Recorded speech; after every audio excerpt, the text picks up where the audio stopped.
Assalamualaikum warahmatullahi wabarakatuh. Selamat pagi semuanya. Perkenalkan, nama saya Nurhana Fikria dengan NPM 202014500104. Di kesempatan kali ini, saya ingin menjelaskan mengenai mata kuliah Manajemen Pendidikan dengan materi tentang perencanaan strategik dalam dunia pendidikan. Kalian udah pada paham belum sebenarnya perencanaan itu apa sih?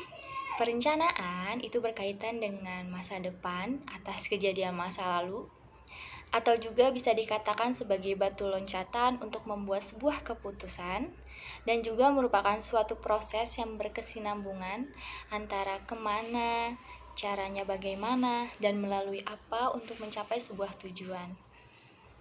Sebelum kita membuat sebuah perencanaan, ada beberapa unsur yang harus diperhatikan. Yang pertama, apa sih tujuan yang ingin kita capai? Lalu yang kedua, sumber yang tersedia, baik berupa dana, tenaga, metode, ataupun peralatan dan sebagainya. Dan yang terakhir, jadwal kerja untuk menggunakan sumber daya tadi tersebut guna mencapai tujuan yang ingin ditetapkan. Lalu selanjutnya kita akan membahas tentang definisi strategik. Menurut Skinner, strategik merupakan filosofi yang berkaitan dengan alat untuk mencapai sebuah tujuan. Dari penjelasan mengenai apa itu perencanaan dan apa itu strategik, menurut teman-teman nih, jadi sebenarnya perencanaan strategik itu membahas mengenai apa?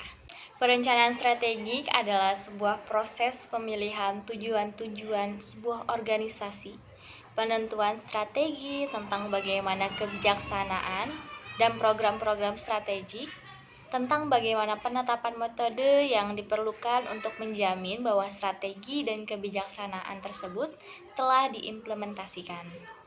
Sebelum merumuskan sebuah perencanaan strategik, ada beberapa prinsip yang harus diperhatikan. Yang pertama yaitu strategi formulation, yaitu meliputi tentang visi, misi, serta nilai yang ingin dicapai. Dan kedua tentang pencermatan lingkungan internal dan juga eksternal. Dan yang ketiga tentang kesimpulan analisis faktor internal dan eksternal. Lalu yang kedua yang harus diperhatikan adalah strategi implementation, yaitu meliputi analisis pilihan strategi dan juga kunci keberhasilan dari sebuah perencanaan. Dan kedua tentang penetapan tujuan, sasaran, dan strategi yang ingin dicapai, yaitu meliputi tentang kebijakan, program, dan juga kegiatan-kegiatan yang ingin dilaksanakan. Dan yang ketiga yaitu sistem pelaksanaannya, melakukan pemantauan dan juga pengawasan. Dan yang ketiga yaitu memperhatikan strategi evaluation, yaitu meliputi tentang pengukuran dan analisis kinerja perencanaan yang sudah dilakukan. Dan yang kedua yaitu tentang pelaporan dan pertanggungjawaban perencanaan yang sudah dilakukan. Tadi kita sudah membahas tentang bagaimana sebenarnya perencanaan strategik itu, lalu bagaimana implementasinya di dunia pendidikan.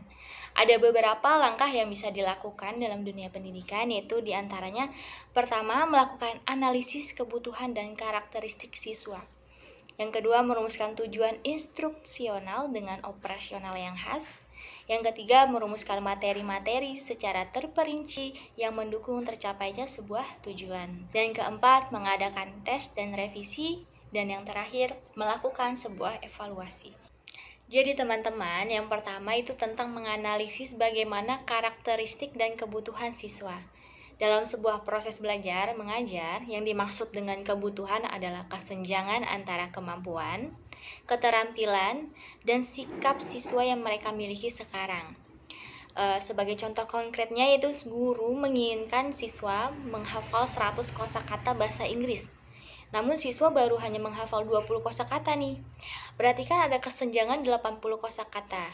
Nah, 80 kosakata ini merupakan kebutuhan yang harus kita ajarkan kepada siswa tersebut. Teman-teman, yang kedua yaitu tentang perumusan tujuan. Tujuan pendidikan Indonesia tertera dalam Undang-Undang RI Nomor 20 Tahun 2003, yaitu tentang mengembangkan kemampuan dan membentuk watak serta peradaban bangsa yang bermartabat dalam rangka mencerdaskan kehidupan bangsa. Jadi tujuan di sini itu harus secara instruksional, harus berorientasi pada siswa, bukan berorientasi pada guru. Semisal contoh, guru meminta siswa untuk membuat kalimat pasif simple past tense. Itu berarti kita memberikan tujuan bahwa pembelajaran ini harus diaplikasikan sendiri oleh siswa, bukan guru yang menerangkan bagaimana cara membuat kalimat simple past tense. Dan yang ketiga itu tentang pengembangan materi pembelajaran. Teman-teman dalam mengembangkan sebuah pembelajaran dapat menggunakan sebuah model pembelajaran. Apa sih model pembelajaran itu? Model pembelajaran adalah suatu perencanaan atau pola yang bisa kita gunakan untuk mendesain pola mengajar secara tatap muka di dalam kelas atau mengajar melalui virtual seperti Zoom, dan untuk menentukan bagaimana material atau perangkat pembelajaran yang akan digunakan, seperti menggunakan buku atau juga dengan menggunakan film, program, media komputer, dan kurikulum yang akan digunakan.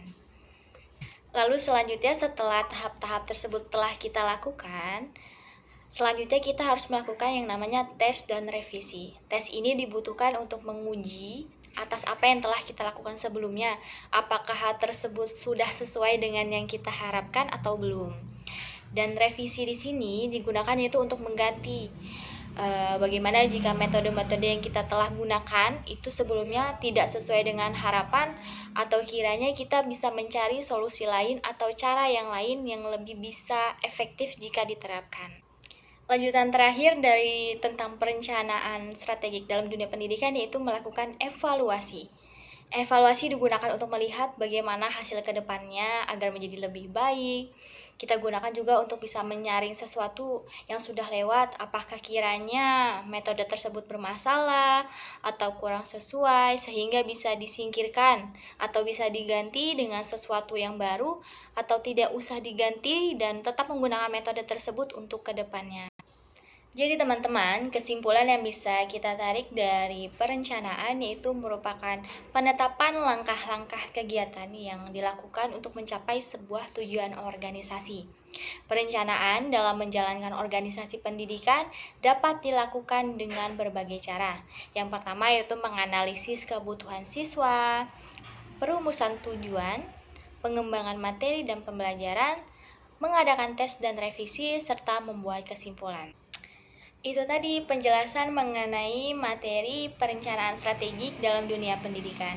Semoga bermanfaat dan sampai jumpa di video pembelajaran berikutnya. Bye-bye. Wassalamualaikum warahmatullahi wabarakatuh.